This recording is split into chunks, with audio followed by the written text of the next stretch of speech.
Welcome to a delightful breakfast experience where we'll create a savory morning treat using Traverse Bay Farms maple bacon jam. Our recipe is as straightforward as it is delicious, requiring only 5 ingredients: maple bacon jam, fresh eggs, cheddar cheese, English muffins, and butter. Begin by splitting and toasting your English muffins to golden perfection. This will add a warm, crunchy contrast to the rich flavors that follow. Next, cook your eggs to your liking in a non-stick skillet. A touch of butter can help avoid any sticky situations. Now let the assembly begin. Smear a generous layer of maple bacon jam onto each muffin half, adding a sweet and savory kick. Layer with a slice of cheddar cheese, and let the warmth of the muffin and egg melt it ever so slightly. Add your cooked egg, packing a protein punch and acting as a tasty binder for your sandwich.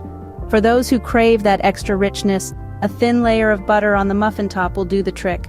Serve your sandwich warm, with the cheese still gooey and inviting. Pair with your morning beverage of choice for a complete, satisfying breakfast. Go ahead, add your own spin to it. Try pan-frying the English muffins in butter for extra crunch, or play around with different types of cheese.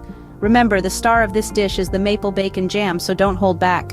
Enjoy crafting this simple gourmet breakfast sandwich where every bite is a flavor punch thanks to the unique addition of Traverse Bay Farms maple bacon jam.